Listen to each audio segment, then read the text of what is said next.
I fucking love this fandom. Hazbin Hotel, a show that came a very long way from first sketches like Alastor's design over 16 years ago to livestream over 13 years ago from the creator Lolipop, or also known as Vivienne Medrano, to the first pilot 6 years ago to now a second season, and please, hopefully also a fifth one in the future. In those 16 years, many things changed, and now with season 2 out, a brand new hub wave struck out and the fandom is finally newly revived. Especially on TikTok, if you know, you know. Season 2 was just perfect for me. I never before was that hyped for a Hazbin Hotel before. Not even the first time I watched a pilot when I was 14 years old. But before we start with my review, fun facts and shipping stuff, I wanted to talk about my personal history and relation to Hazbin Hotel. So I know the video is gonna be very long, so if you just want to hear about a specific topic, just check out the different chapters I made for this video and enjoy. So when I was around 13 years old, I started middle school, and with that I befriended Yunus, because he was in my class. So from then on, every day from our way to school and back, we would talk, and he would bring up so many different topics, from games to YouTubers and things, especially in the American YouTube realm, because of his big sister. Therefore he was also the most skilled one in English, which I very much admired. But anyways, back to the point. One day he asked me and our best friend Vic if we already had seen the pilot for Hazbin Hotel. Me and Vic, being not in the realm or even language bubble of the American YouTube, or even less the indie animation scene, are so confused. We never heard of it. So Jonas sent us the pilot and explained a bit about it. I of course watched it immediately and I was so amazed. And also confused, because I nearly couldn't understand every second word, because my English was not that great at the time, as you can imagine. But Yunus helped me understand it, and of course asked me the mighty question, who's your favorite character? I really loved Alastor back then, because he seemed so cool, interesting, and reminded me a bit of beings in my dreams when I was a kid. Also because he seemed so sadistic. If I wanted to hurt anyone here, I would have done so already. Repeatedly trip and tumble down to the fiery pit of failure. Which apparently my inner child loved, for reasons you should know if you watch my introduction video. But also this scene. I really loved it. The colors, the music, the vibe, and also I really liked the music in this era and often listened to it, be it with my dad or Yunus. His Spotify age also is 100, because he often listens to music from the 1920s, 1930s and so on. So it was very clear for me that's him. And also apparently to Yunus, almost everyone in the fandom liked him too. Oh, and this clip? Well, I'm starved. Who wants some jambalaya? This will be important for later. But for Yunus, it was Angel Dust, because of his jokes. Of course. Yoink! Hey! Up yours, drag show! Oh my god! My drugs! Damn it! Oh, harder, Daddy. Son? And what can you do, my effeminate fellow? I can suck your dick. Ha! No. Your loss. Also, when I now look back at the pilot, I really love the animation and humor. Of course, now it's way more polished in the actual series, but this more indie style and animation was so charming. But I must say, they really well updated some character designs, especially the one of Velvette, but more to her later. What also catch my interest was the animation, and the possibility to produce a pilot and even a show from your own idea. After Hazbin, we watched many more indie productions, but Hazbin Hotel was my first indie production, so of course it had from then on something special about it for me. And of course we also began to watch Hell of a Buzz after this. When the first season came around, many were extremely hyped, but as it seemed, so many people began having complaints over almost everything. I didn't notice anything at first, because we just enjoyed watching the show, and to be honest, our problems were just like 3 tiny little things. First up, we wanted more episodes. Second, we really didn't like the Welcome to Heaven song. I'm so sorry. And it also felt a bit rushed, unfortunately, to us. But apart from that, for me, it seemed fine. And I was really happy with it, especially also with almost every song. Here are some of my favorites.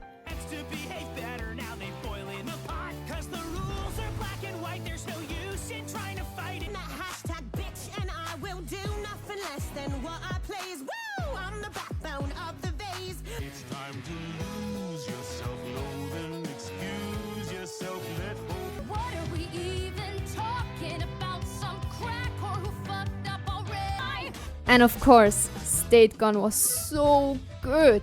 And the animation was also just amazing. Every day he's got a new format. You're looking at the future. He's the shit that comes before that. I even cried because of Charlie and Lucifer when I saw their song. I just looked like Pinterest back there. But unfortunately, the first season didn't really stick with me after that. Maybe also because I still was in my Omori obsession and had extreme stress in school. So there was no room for another hyperfixation. But then came the second season along, and it hit all the right spots for me and Eunice. The songs were so damn amazing. And I liked as good as every song. My list of favorite songs and those which I sing non-stop now grew so much, and I really can't stop listening and singing it for hours. The songs became a hyperfixation for itself at this point. Please send help.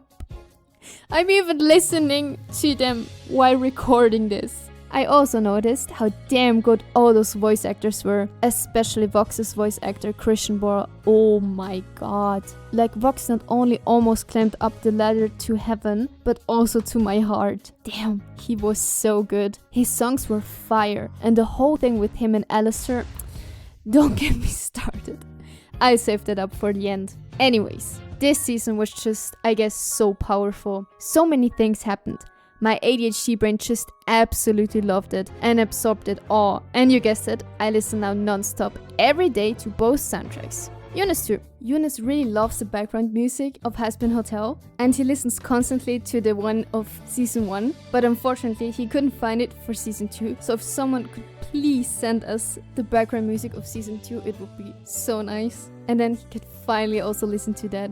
Thank you. Now, let's start this review with the stars who carried the season on their backs, but especially one of them. I loved their jokes and their sibling-like dynamic they had to Velvette. Of course, that didn't last for long, because of Vox's ego trip. But this season really managed to flesh them out more, which makes sense because they got much more screen time and were the main villains this season. I also think that's a big reason why I love this season so much. Therefore, I also really love the goofy and silliness of Vox. It's the big boys.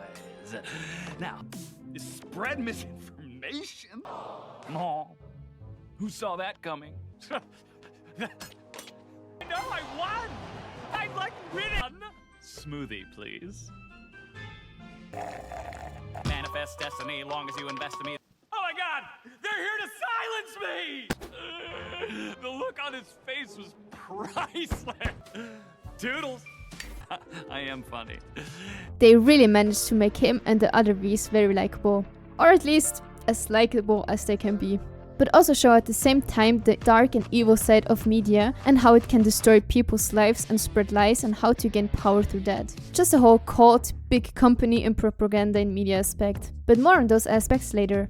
Vox really managed to carry this season with everything. And he got so many good songs. And again, his voice actor just killed it. An aspect of him which I missed when I first watched Hazbin Hotel was why Vox loves sharks that much. Who's the best and biggest demon shark in the world? You are my little shockwave. But thanks to the internet, I now know it's because he's supposed to be a TV shark. Which aspects we can clearly see on him when he was alive, with his shark mentality, which we see in Brighter, and how even back then, he really loved shark. Which is so cute. Those shark aspects of him and his character also reflects on his sinner design, with the gills, his pet sharks, Shockwave, and even his electric powers resembling sharks. I'm not just gonna feed you guys Vox with his cute shark onesie on. Also, they really managed to portray how easy it is for Vox to manipulate all the sinners with his candidacy, like uprising propaganda. Yeah, you could really see some specks of world leaders in him with his And we can make hell great again. campaign and his Hail Vox Populi, the people's voice. and they didn't hold back there. Of course, now it also makes sense why his past and him being an ex-cult leader, although he even now is one with the V's. Just look at this imagery. And also how desperately he wants to grow with his business, his new tech innovations, his lies, and his marketing strategies, and their perfect image. Our brand is perfection, remember? We cannot let ourselves look weak to other overlords or to sinners. The V's resemble really the worst aspect of wealthy big firms, the media, politicians, and so on. Even their tower foreshadowing their plan to go to heaven, with it representing the Tower of Babel, Sprachen lernen, Babbel.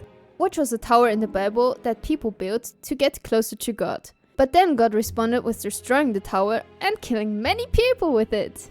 Yay! Also, could Vox have a Rome, Greek, and Latin fascination? Because he made so many remarks so many times to it. Rome wasn't built in a day. Especially when you even look at his name Vox, which isn't like Vincent or Vince or whatever, but means voice in Latin. Oh my god, would he listen to Epic? So Velvette was always this bitch queen. And even though in season 1 she got her screen time to show it with her own song, this season we got to see even more of her and her sinner design. Oh my god, they gave her so many new outfits and hairstyles. I loved it. It's also so funny to me how she like doesn't care about anyone and she talks everyone she gets to. Also, it's perfect that she made those remarks in the Hazbin Hotel, especially that everything is too red. It feels like a direct diss to some of the critics of the show.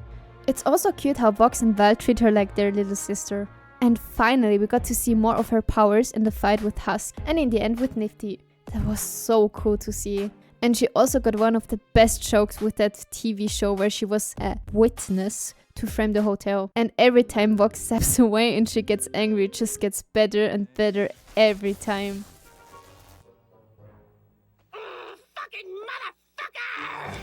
It's also funny and ironic how she says the first time we see her in season 1. This 1750? Burn it like the witches who wore it. But now in season 2, she is portrayed as a digital witch. She has a witch hat, boils love potions in a pot, has witchy and demonic imagery while fighting with the pentagram, or how she almost looks like she's casting a spell, and so on. And even flies on a broom. Also, I love how she says to Camilla in season 1 in her song. I'm that hashtag bitch. And now in season 2, we see this as a neon sign in the background. And her relationship with Valentino in the end was so cute and sibling-like. When they shit talk or shit sing Vox, when they are angry because of Vox's racist ass, how she fires up Valentino and corrects him when he seems to fall again for Vox in the end. Damn, Poppy. Also, it's so cute how Val talks to her in this drawing video of his on the Vox Tech website. Hey, baby doll. We getting food. You want anything? I think he got hit by a car on the way in. Oh my fuck, he looks like shit. Oh my god. Right? They seem so close. So cute. So, everyone hates Valentino, which, fair enough. But damn, they really tried hard this season to also make him likable or at least a more versatile villain. With him also being funny, dumb, and artistic. I know many criticize this, but I just think, man, it's still hell. Vox and Velvette are also very terrible people. Especially now Vox. And now he's joining the abusing of Angel. Like, why? Can we please give this poor baby a break? But Angel's remarks to Vox says it all. Vox, he gets off to watching people suffer. Anyways, he actually got many funny scenes. He's really one sassy ass man. They really made sure that his voice actor had lots of fun. Even just with this improvised scene. Anyone else got shit to say? I'm from fucking Florida. And the outfit he got at the end. Oh my god. Eunice loved it. All in all, I now really like the V's in their own way. And I'm so glad they got their much needed and deserved screen time this season. On the Vox iPad.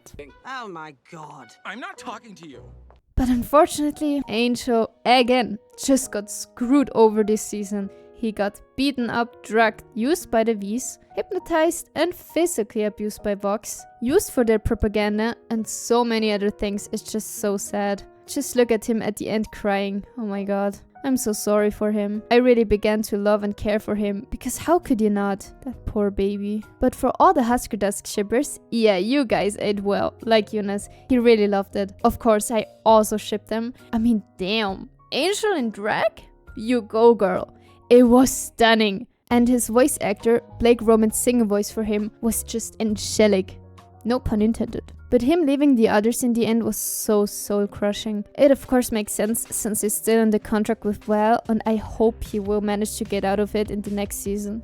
But one big part we even clearer saw in this season was how he is not just trapped with the contract to Val, but also his toxic relationship with him. He is terrified of him. But the most damaging thing is his shame that keeps him down and bound to Valentino. Especially now, he must feel horrible after seeing how he choked Cherry and seeing how he has no control over himself and his life. He is probably also so scared of hurting the people he loves the most. And that combined with what Vox said about him killing his father, yeah, I guess he really doesn't want something like that to happen again. And if you look at his expressions when Charlie says, Come on, angel, you're far from shameful, just misunderstood. he looks like he finally is accepted. He even liked therapy, which, oh my god. Also, I know in the next season we will see more of Angel and his family, and also his romance and situation with Husk and how different they will be. So I'm really glad that he will finally get more of his deserved screen time. But more to that in the end.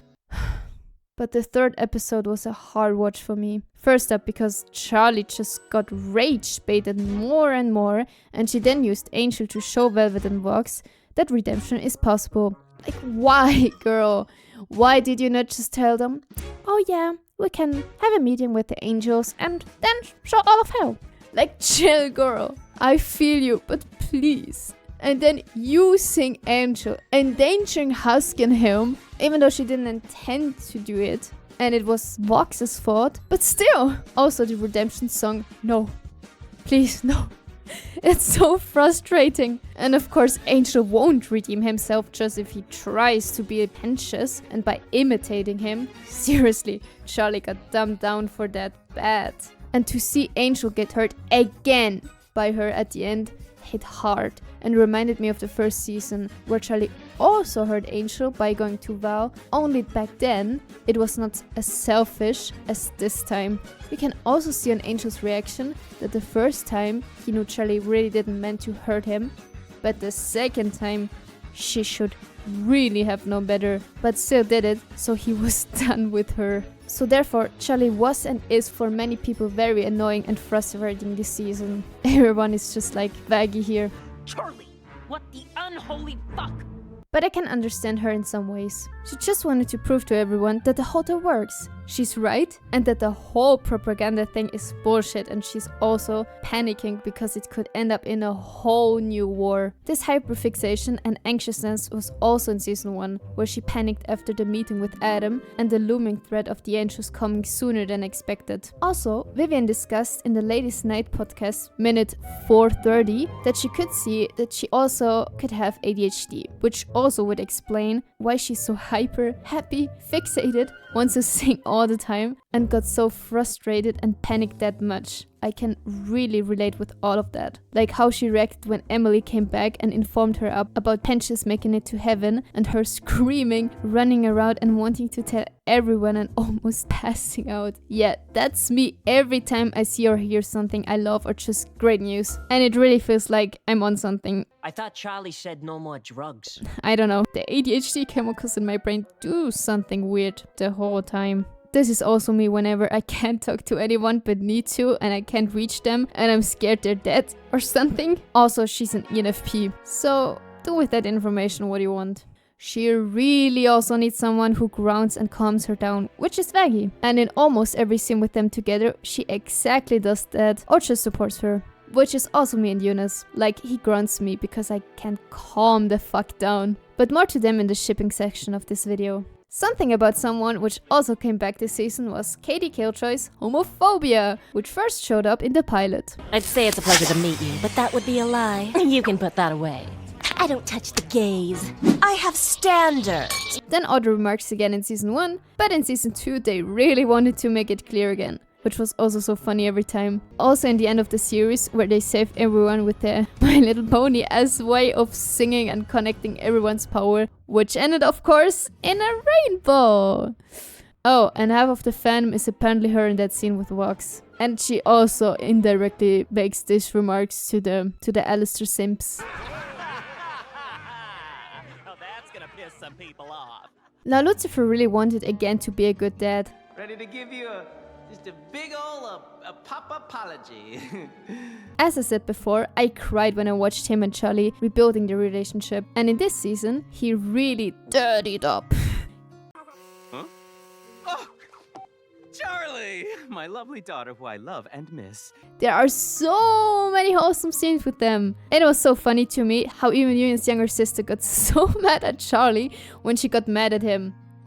Aww.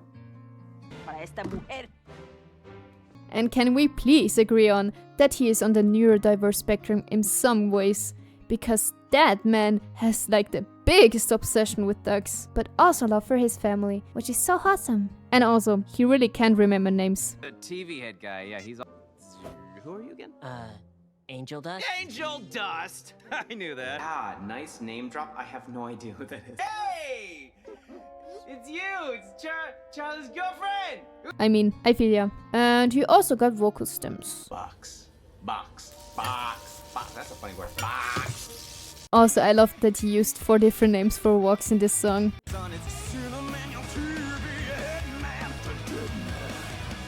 Eunice and me also love the goofiness of him, and the singing and acting of his voice actor, Jeremy Jordan. It makes every scene with him just fun, and also he is the theater kid. Just look at this book in his room. Also, his part in Vox Populi, just chef's kiss. We love it. But the twist that he can't harm sinners makes absolutely sense and scares me so much. Many people thought he would possibly die this season because of some potential storyboard drawings, but he didn't. And now I'm scared he will in the future. And the one who might do it or will make a deal with him is so clear to me. Alastor and Lucifer's rivalry existed even back in the pilot before they even met. Because Lucifer didn't believe in Charlie, but out of the sudden came Alastor and he seemingly wanted to help her. And it should be clear to everyone that he really doesn't care for Charlie. Should I? Perhaps. Will I? No. Do I enjoy being difficult? Most definitely. Or at least was so annoyed whenever she needed him this season. But I must admit, I really love all the rivalries and beefs he has going on. Lucifer, Vox, even Rosie. As I said before, he was my favorite character in the pilot. Although he was a bit more whimsical there and seemed way more friendly than now, even when you compare his design and the more rounded animation to the now more square design. He looks way more sinister and evil, and he seems to become the main villain of the show. Alastor is always shown as the anti-villain, but actually, if you look a bit closer at it, this is really only because he helps the main cast. The more he isn't helping them and just doing his own thing, the more he seems like a growing threat and has become more of a villain. And even though many say now on YouTube, oh, Alastor is supposed to be that powerful being, but now he's just has been beaten up every time he fought with someone that wasn't Pinchers or loan sharks, and seems like a pussy, a loser, or just a scam. I should think it was done on purpose, because his only goal this season was to be free of his leash, and I really think after this season he will become a real villain, but we'll see. Also, something I noticed was last season, Alastor said this to Adam. And now in this season, he said something similar again to Lucifer. No, it seems he figured it out because you're sloppy with your secrets. And Alastor's voice actor said his favorite line is exactly that.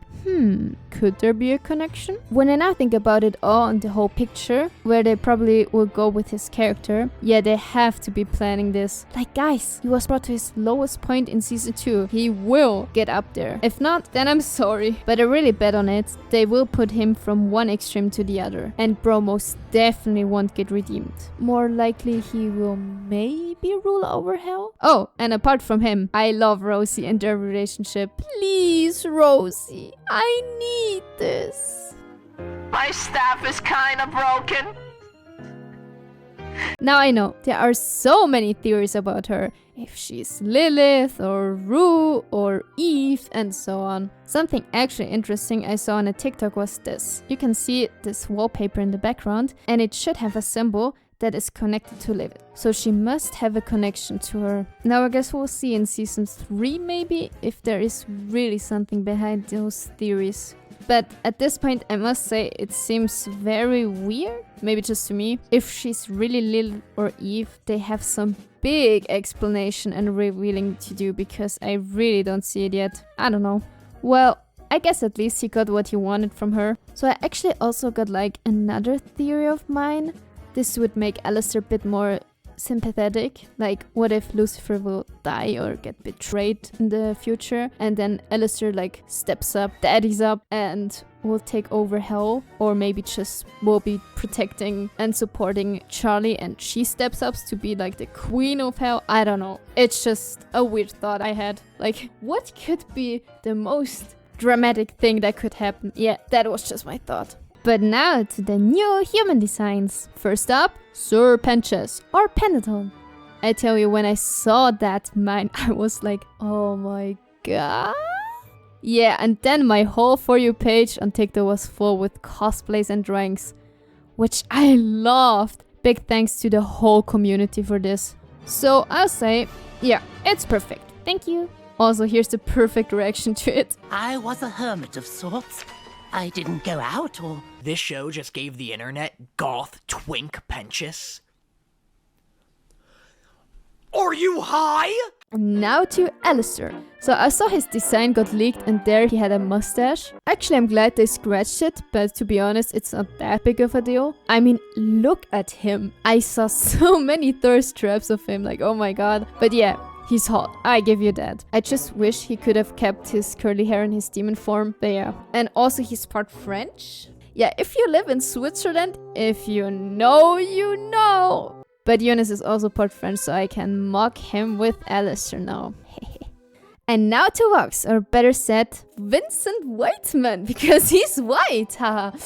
So I really hoped I would like his design, but it ended up like I somehow imagined it. Now, I really loved how the community drew and cosplayed him before the reveal, but I must say it grew a bit on me. Or maybe it's just the Murdermedia drawings. Yeah, it has to be that. I mean, I guess he's really also too old for my likings. I really just always liked people that looked my age, but he's fine. It's okay. For a weatherman, it's fine. To my surprise, Jonas didn't find a single human design hot. I thought Vox was just his type, but I guess okay, it's not. I guess he's still too hung up on Robert Robertson. Apart from the human designs, I also really love the designs of the angels from the first and now second season. Also with Sarah's real form. I actually have a poster next to my bed of a seraphim. I generally love that Hazbin Hotel has so many mythological stories, figures and designs. From the angels to Lilith, of course the Bible and many other religious books. Also, Jonas was so glad that the real God wasn't shown, and it seems it also will not be shown because this might be scared to offend people. And honestly, I would have done the same thing. I'm not religious myself, a part of believing in a higher being like gods or the universe, nature and ghosts. But I really love all the mythologies, stories, figures, and just learning about the different religions, gods, and history of people in general. Also, the channel Cartoon Universe makes so many great videos where I learned a lot about mythology and especially the Helliverse. So please go check them out. Now we finally come to Lute. I actually don't even have clips for her yet in my folder because she really didn't do much in this season, apart from her awesome song just aura farming with her sitting like Spider-Man in almost every shot we see of her, or literally talking down to the speaker of God. Yeah, if she doesn't end up in hell, me and Eunice really don't know what's up. Also, I already knew after I watched the second episode thanks to the Roundtable on YouTube that she won't be doing much in this season after that. Also, Vixipop said in her interview that Lute is a sleeper villain and that they are building her up for the future. I guess we'll see when and what she will actually do. And now, finally, to the ships. As I said, Huskerdusk fans ate well, but actually almost everyone did. We got the new ship of Nifty and Baxter, which was so cute. They fit so well. Of course, Sir Penches and Cherry Bomb, even Charlie and Vaggie. With an eye, got more screen time, and even a pretty WLW song. As I said before, Vaggie really managed to ground Charlie and just does everything for the hotel and her dream. They're so cute and they really managed to up their chemistry. To be honest, I think one thing why people often have complaints about them is that there was never that normal slow build up of a relationship. They just were a couple from the start and we didn't see many cute or romantic scenes with them. But now that we see how Vaggie loves Charlie's ADHD side, Charlie apologizing to Vaggie with that cute cake, them just talking and then dancing the devil's tango, yeah, it was perfect. But one teensy tiny remark, the singer was just a bit too abrupt and random. Like, the song is great and the visuals are perfect, But the timing, no. It was just too fast. We were just laughing the first time we watched it because it was just so random and abrupt. Also, damn, like them dancing and their dresses. Oh my god, like, oh my god. This got me actually blushing and smiling so hard. But it unfortunately also reminded me of this banger of a music video. Hopefully the 50k was worth it. Now, even though Husk and Angel hadn't that much screen time, every time they were on screen, they were together or in some kind of way connected to each other. So it should be so obvious that they would get together. But oh boy, I can imagine how tough that will be after that finale and everything happened to them. But they are just so cute together. How they bonded in season 1 with being losers together, Angel respecting Husk's boundaries, them talking to each other just with glares. Like when Cherry talked to them, Husk thinking about him even in his gambling and drinking craze, him just being completely shocked over seeing Angel in his beautiful performance, him blushing and being so fucking drunk and still glaring at his chest.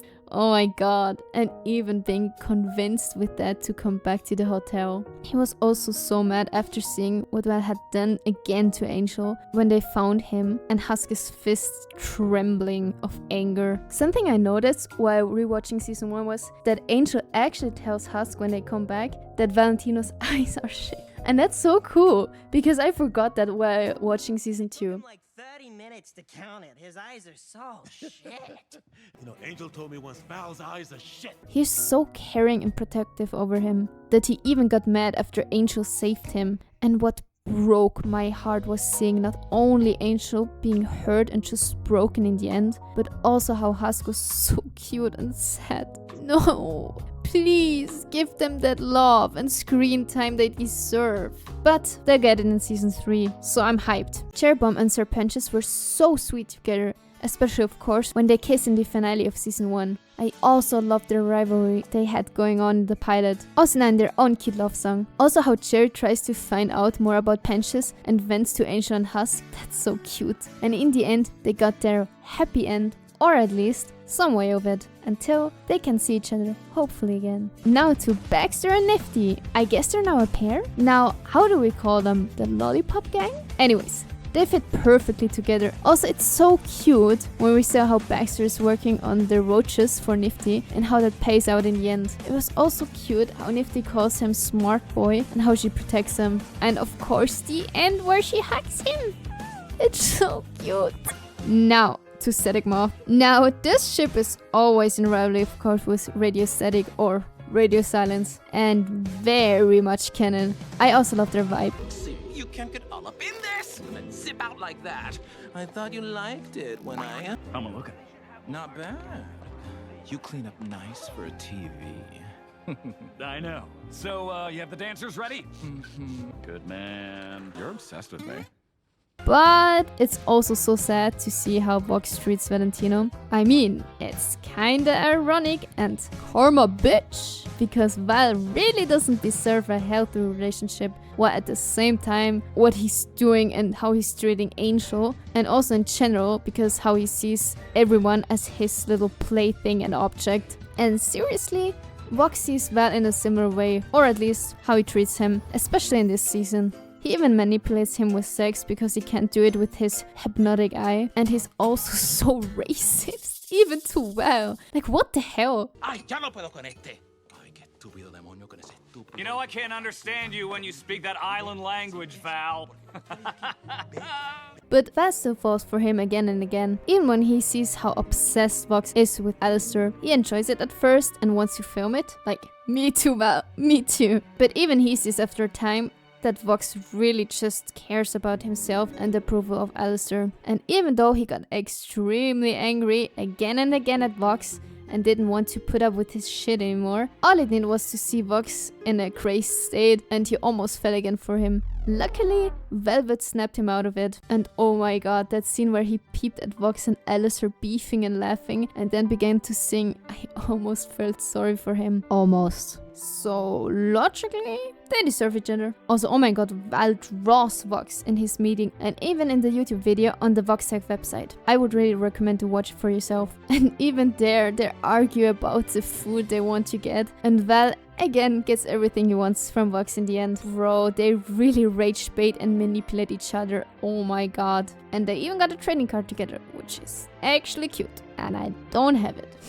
But yeah, I just fall for a ship when I see that they blush at each other, which is also why. And now last but definitely not least, Vox and Alastor in Radiostatic or Radio Silence or the new Murdermedia. Oh my god, my whole entire social media has been taken over with them. I'm pretty sure Vox would actually do that in universe just for himself and to annoy and disgust Alastor. So I really didn't shit them back in season 1 because I actually saw the V's as a threat and therefore was happy when Alastor just beefed with Vox and put him in his place. But when I saw that cute baby face of Vox in their flashback and realized he loved Alastor and just blushed all the time while staring at him with his antennas sapping.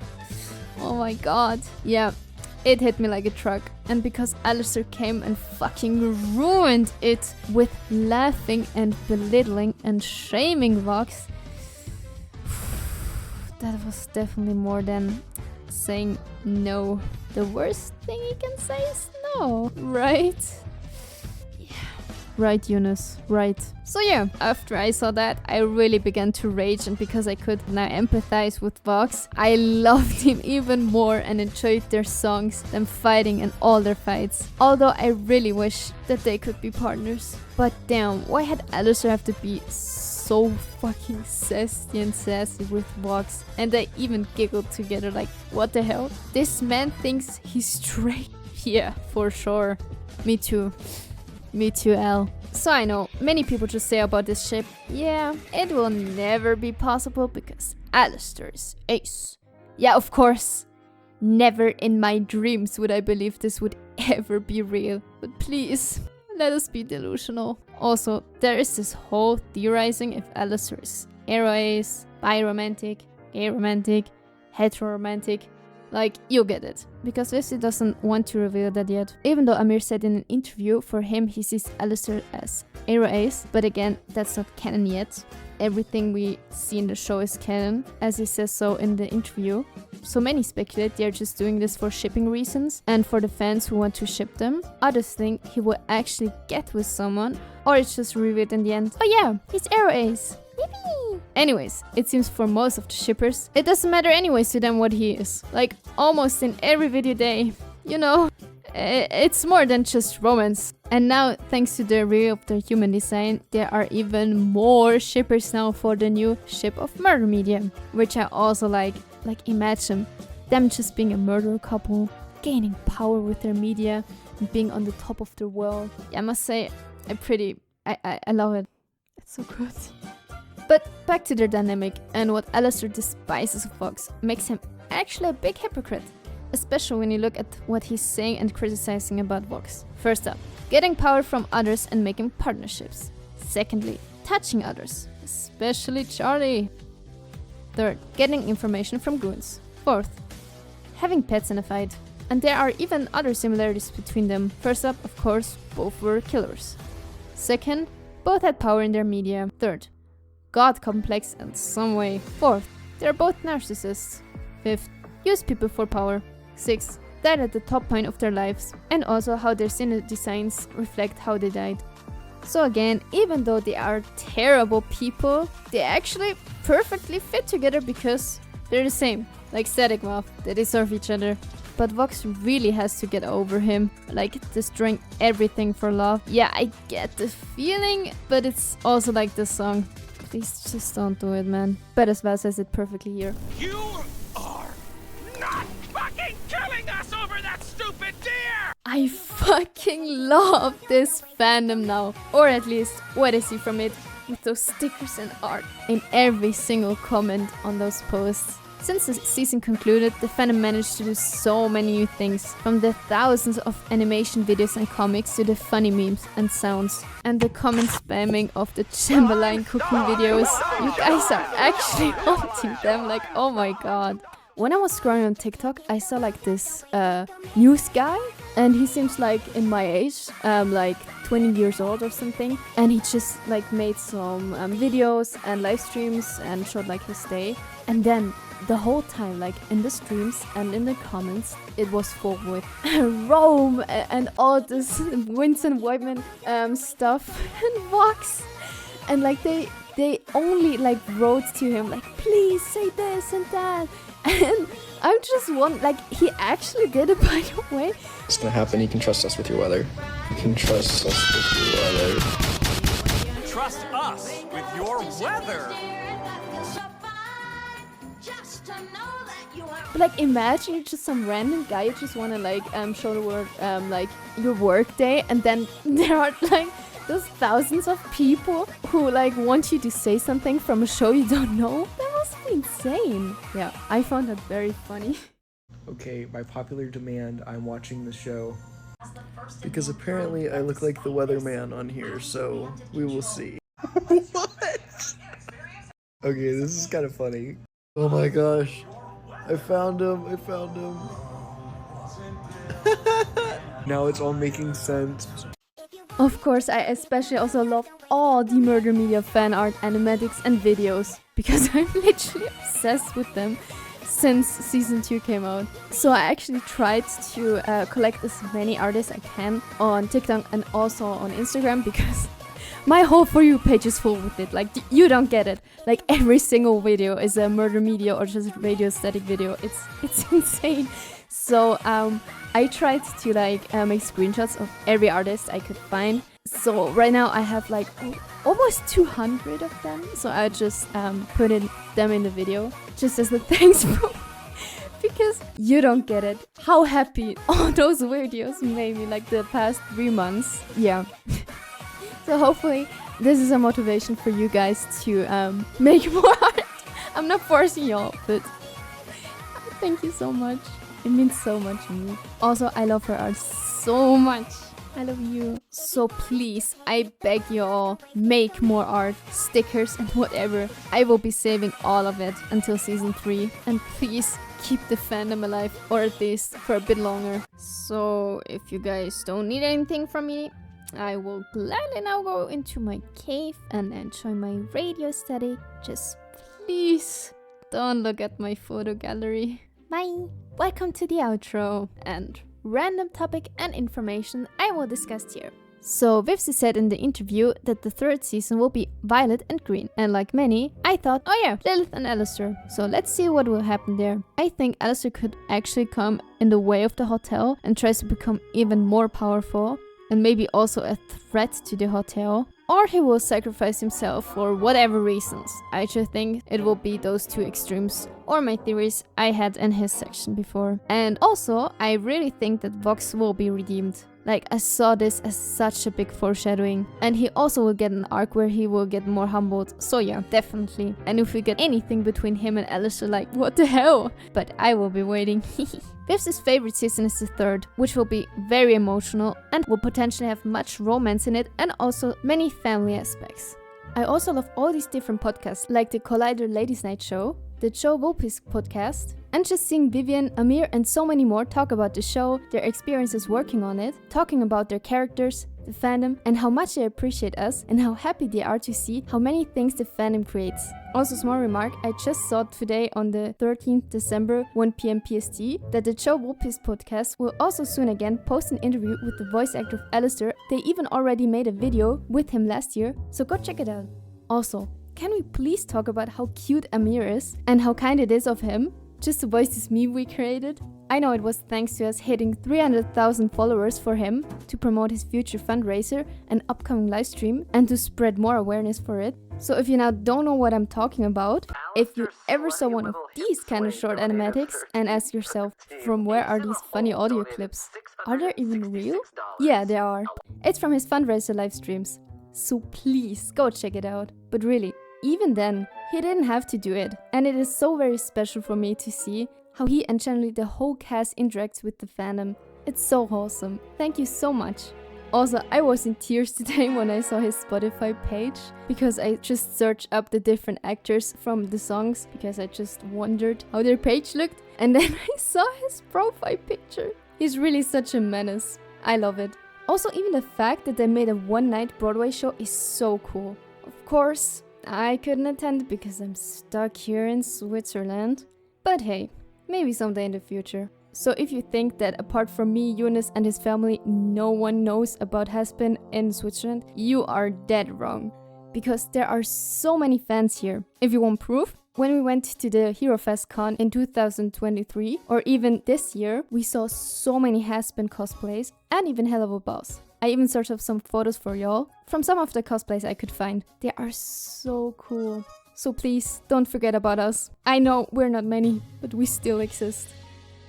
Also, another thing that includes the Hazbin music, Sam Haft, who co-wrote and created the soundtrack, also managed to give us some behind the scenes and interviews, which I also love. So please also go check out those. You'll find everything listed in the description. And also his TikTok videos. The fandom even managed to hit the top 10 on the Billboard charts in America. Now they are doing a Christmas special. And Sam Haft also said in his TikTok, if we manage to listen more to the soundtrack and even buy it on Apple Music, he will probably also be able to give us more in the future, like in season 3 and 4, because then he can easier convince Amazon to give us more of those things like demos and so on. Also, if you guys want to get more podcast-like content of Hazbin Hotel, just buy the Blu-ray, with which you will get one of these 2 cards. And there you will also have access to over 4 hours of random thoughts and insiders. I don't have the Blu-ray myself, but those 2 YouTubers, which I also really enjoy watching for their Hazbin Hotel content, will possibly be showing more about it on their YouTube channel. So please go check them out. Now at the time, I'm so hyped for the new Hazbin Hotel trading cards, because I didn't get the premium pack. I'm still waiting on it opening up. At the time I'm writing this, it's the 9th December, 1 PM CST, so hopefully I get the chance to buy them. I would love the human designs. Of course, also cards of Alastor and Vox together, beefing and being sassy. The final outfits of the Overlords. But to be honest, I think every cards will be amazing. I'm so hyped. Also, now I know I'm so late. I actually thought I could like release this video before the start of this year, but now it's gonna be the middle of January, so I'm sorry.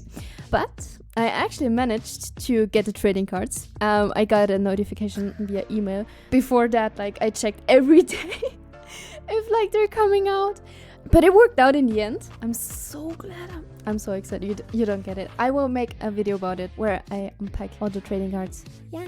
Also, I noticed they bring out the new trading cards like at the same time, because I got my email at, how do you say that in English? I guess 7 p.m. 7:19 p.m. Like for me, it's just like 19:19 because of the different way our time works. Now, every time it's 19:19, I'm just going to the shop, I swear.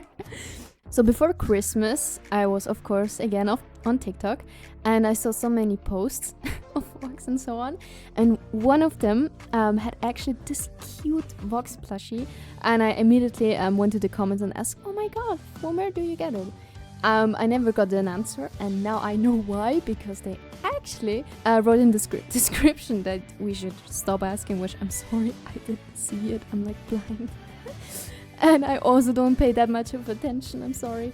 So I actually found it later on Etsy, so I got it from there, but I checked on the website they bought it from and it's way cheaper, but hey, I don't know. I'm just glad I could get it because on the website it's sold out. And first up, they said, yeah, like it will ship in March. In March.